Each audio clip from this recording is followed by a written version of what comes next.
a meme runner. I run deserted categories nobody else does, either because I want to spark other runners' attention to potentially interesting runs, or because I think it's funny to be a world record holder with nobody else competing. I'm not funny.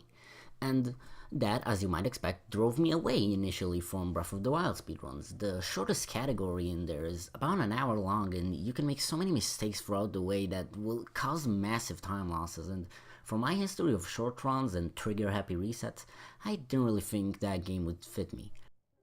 Last GDQ after the finale run, I checked the speedrunning.com page, and as if God himself saw my interest in the mechanics of the game and my strive for short runs out of the shining ocean of 4-hour categories that I found it ridiculous to hear people calling good for starters, there they were. Individual levels. I started off with minigames such as the foot race and test of wood, both of which were great and simple fun but were a bit too linear. But then on my second save that I just kinda did casually, I reached Eventide and decided to check if there were any runs of it as an individual level. My initial run that I did on a Twitch stream with horrible bitrate, don't watch it, but it was 11 and a bit minutes long, and I quite know where I was taking it, but I was confident a sub 8 was possible. The next run was 7.5 minutes. The next one was just over 7, and I quickly got time down to a solid 5:27. But how? How much time did I manage to cut off every run? Well, to that, I'm gonna continue the video just talking about this one small island in the game.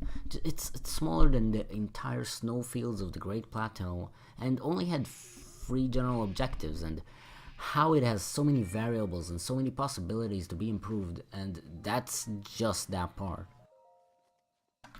To start off, here are the basics of Eventide. The rules for the isle prohibit smuggling in weapons, aka dropping them on the shoreline and picking them up again during the island. And you're generally not allowed to interact with the island itself in any way. You can't bombard this camp with bomb arrows before landing, for example. Once you arrive, everything you collected, weapons, clothing, and resources get taken away from you, and you'll either beat or leave the challenge to get them back. The challenge itself is, as a naked Link DM, use only what you can scavenge and your Sheikah slate to get 3 orbs scattered around the island to 3 pedestals. Then the shrine will appear and your gear will be returned to you. The island doesn't prohibit champion abilities or meal effects that were on you before the challenge started, and the rules allow those specifically on SRC. For all my runs, I use a free speed elixir for obvious reasons. Well, most runs I remember to.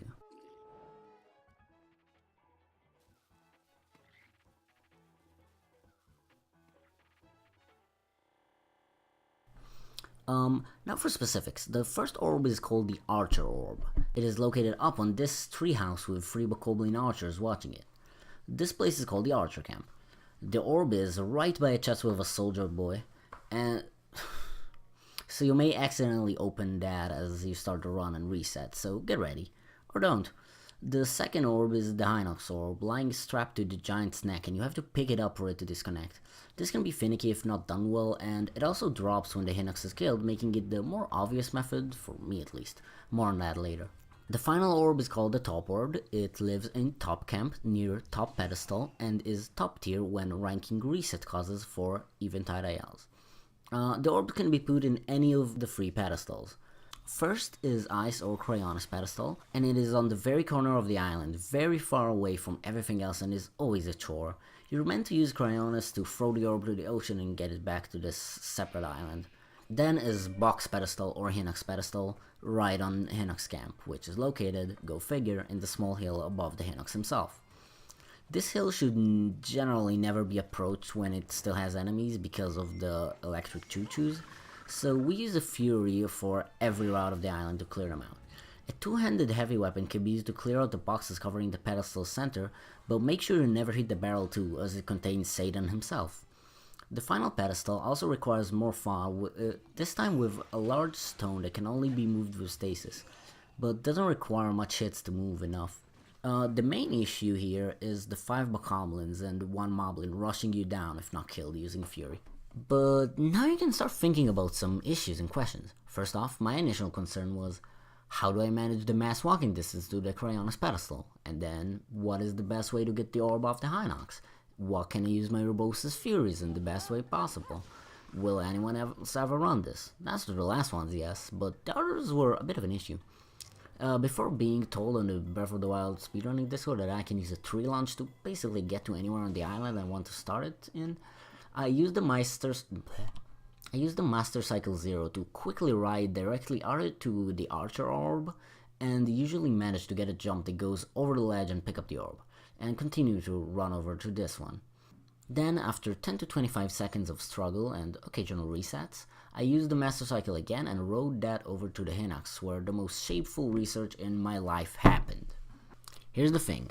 A Hinox can die after 3 Furies, but using 3 of those on him forces me to deal with the Hinox and Top Camp directly. The solution to Hinox Camp was finding out that going just far enough from the cliff wall and using 3 Furies there killed both the Hinox and the Hinox Camp. Then I can safely grab the orb from the dead Hinox and go up. But now, how do I break the boxes if I don't have a two-handed weapon and don't want to waste a whole second switching the routes to Magnesis? Wait, how do I even use Furies if all my weapons were taken away? The first solution I used to the any weapon situation was the stick, and it made sense in my head since I wouldn't want to hit anything with it anyway, since it's so brittle and weak. I just used Magnesis with that route, but then there was Top Camp.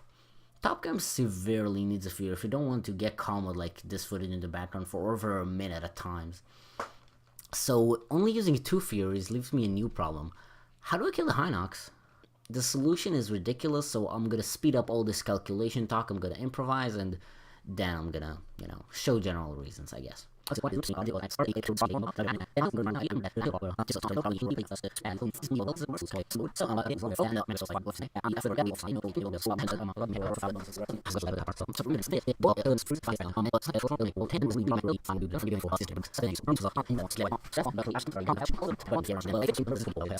Sorry for making that 20 seconds. Anyway, and then comes the shameful part. I just kind of didn't really think of this option. So that's a thing. Because of failed attempts, yeah, that was really stupid. I didn't think of that. I wasted so much time like trying to calculate stuff. Yeah, okay. Anyway, because of failed attempts, I knew that using a Fury too close to the wall actually doesn't hit the Hinox, but only the entire Hinox camp. So the new idea was a Fury there and just glide to the Hinox. This was just high enough, really. The final kick in the boot to this round was the stasis launch, using this boulder. A simple launch over to the top of these rocks was possible, but what weapon can be used? The only real answer was making sure to be very careful and grab the Dragon Ball Boko Club from the Hinox, but the Hinox was a risky enough part, so we came up with this strat where we grab a boat ore on our way as the first weapon. Use it to Fury once, glide, and then it also being a two-handed weapon with OK durability allowed us to both break these boxes and stasis launch up here. But why don't we do that in runs? That's right, a separate route is used to complete the island in the all 120 shrines category. It works in a way that sounded completely crazy and useless to me, but hey, it gave me my first sub 5, which I got again with the new route, well, the original route, but whatever. With this route, you land with the launch on Top Camp, rush to get this Boko Club or Bat, Fury using it as you knock the orb off, and stasis the stone panel away with said weapon. Then you can glide directly to the Hinox, Fury his camp near the top, and with the very durable Boko Bat, launch up to the Archer Orb and roll over to Cryonis. This run is more applicable to RTA full game runs since it's also giving Lee some health items along the way back when he already has his own inventory, but this route was also very useful and plausible and used more reliable resources than the IL route actually. The one thing the IL route can still improve on is possibly finding an arrow and probably the Dragon Ball Boko Bow from the Hinox, and then shooting off the orb like I do in 100%. The 100% route is also interesting, and I'm gonna do a bonus video on that next week, assuming that probable chance that I won't find a real topic. But I don't want to discuss it just yet, as we haven't really developed it past my initial routing ideas from yesterday at the time of writing the script. But just think of all these elements. There's countless completely usable ideas that we can use to finish the island in a fast way, and all of them do work, and piecing together the whole continuity of them is such a wonderful brainstorming process that I wish I took part in earlier in the game's lifetime. But hey, people are still to this day calculating much bigger routes and paths for real full game categories. Every variable strike, again, you just can't just hit a weapon on something for fun in these. It's crazy because you might need the same bow you get in Riddle Village for like 2 hours later. The infinite variables of weapons, stats, time of day, and reliability are a source for joyous speedrunning experiences that simple level-based games just don't quite provide.